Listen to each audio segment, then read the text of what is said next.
अस्सलाम वालेकुम। तो चलो थोड़ा गपशप हो जाए, क्योंकि चुनाव पांचवा चरण खत्म हो गया है। छठा चरण का चुनाव कल है और दिल्ली में भी है और उत्तर प्रदेश में भी है। उत्तर प्रदेश में खास करके मेरे इलाके में प्रतापगढ़ में, और यार दिल छटपटा रहा है कि यार मैं इलेक्शन दे नहीं पा रहा हूँ, क्योंकि इस बार का इलेक्शन, वैसे मेरा ज़्यादा इंटरेस्ट नहीं है पॉलिटिक्स में, पर इस जो चुनाव ये बार चुनाव हो रहा है लोकसभा का, इसमें बहुत ज़्यादा इंटरेस्ट है। आप लोग देखे होंगे कि हमने ज़्यादातर वीडियो इसी पे डाले हैं, इसी इलेक्शन के ही बारे में ज़्यादा डाले हैं वीडियो, शॉर्ट वीडियो ज़्यादा डाले हैं। आप लोगों ने देखा भी है और आप लोगों ने बहुत सारा सब्सक्राइब भी किया है चैनल को, बहुत सारे नए लोग जुड़े हुए हैं हमारे साथ। तो पांचवा चरण खत्म हो गया है और इलेक्शन कमीशन का भाई पूछिए मत कि उनका रुख क्या है, उनका हवा क्या चल रहा है। पहली बात तो वो डाटा जो है परसेंटेज नहीं बता रहे थे कि कितना परसेंटेज वोटिंग हुआ है। फिलहाल सुप्रीम कोर्ट ने जब कहा तो उन्होंने डाटा शेयर किया अपने वेबसाइट पे। पहले जो शेयर किया, उसके बाद 11 दिन के बाद जो शेयर किया, उसमें तो भाई तालका मच गया है। और वो 1,09,00,000, आप समझ सकते हैं 1,09,00,000 वोटों की ज़्यादा बताई गई है प्रतिशत। उसमें आप समझ सकते हैं कि कितनी बड़ी धांधली हुई है। मतलब कुल मिलाकर ईवीएम में खेल खेला गया है।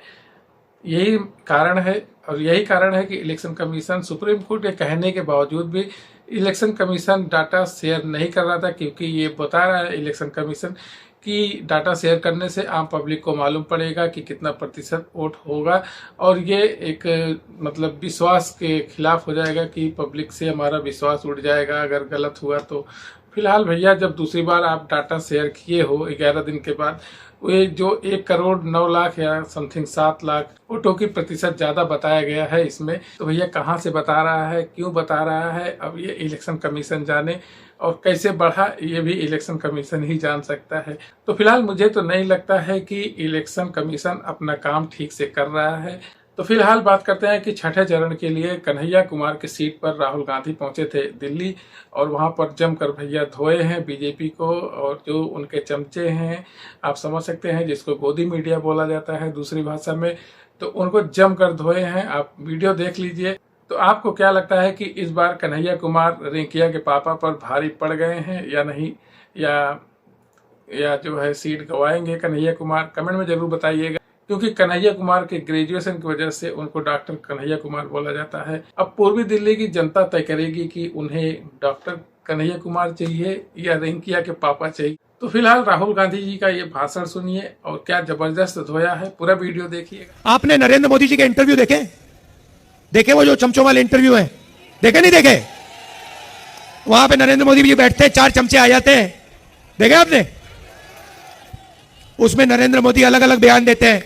उनसे पूछा, वो एक चमचे ने पूछा, मोदी जी हिंदुस्तान में अमीर लोग अमीर होते जा रहे हैं, गरीब लोग गरीब होते जा रहे हैं, आपकी इस पे क्या राय है? नरेंद्र मोदी जी ने 30 सेकंड सोचा,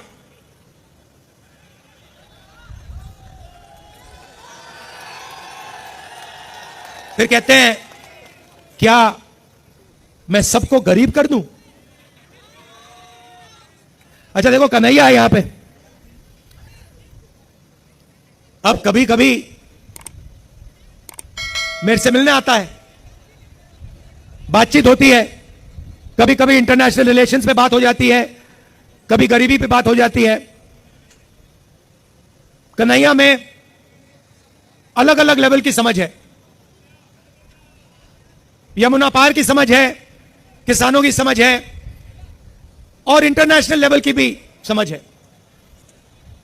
मगर अगर एक दिन कन्हैया मुझसे मिलने आए और मुझे कॉन्फिडेंस में लेके, सुनो, और मुझे कॉन्फिडेंस में लेके बंद कमरे में कह दे कि राहुल जी मैं बायोलॉजिकल नहीं हूं, मुझे परमात्मा ने भेजा है, तो मैं कन्हैया से कहूंगा, हाथ जोड़ के कहूंगा, कन्हैया ये बात तू बाहर मत कह दियो, गलती से भी ये बात बाहर मत कह दियो। मगर देश के प्रधानमंत्री चमचों के सामने इंटरव्यू में खुल के कहते हैं, मैं बायोलॉजिकल नहीं हूं, मैं बायोलॉजिकल नहीं हूं। जैसे आप सब हिंदुस्तान की जनता, सारे जीव जो बायोलॉजिकल हैं उनको नरेंद्र मोदी जी कहते हैं कि भैया आप सब बायोलॉजिकल हो, मैं बायोलॉजिकल नहीं हूं, मुझे परमात्मा ने ऊपर से भेजा है, मिशन के लिए भेजा है। अब अगर भैया सड़क पे आपको ये कोई कह दे तो आप उसे क्या कहोगे? क्या कहोगे?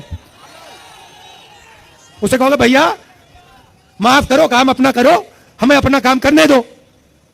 और उनके चमचे क्या कहते हैं? वाह वाह वाह वाह वाह, क्या बात बोली, परमात्मा ने भेजा है, प्रधानमंत्री को परमात्मा ने भेजा। भैया कैसा भेजा है?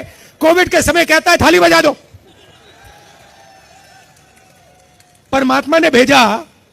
और कोविड के समय कहते हैं लाशों के ढेर पड़ी हैं गंगा में, यहां पे यमुना पार हजारों लोग अस्पतालों के सामने, अंदर नहीं सामने लेटकर आखिरी सांस तोड़ रहे हैं।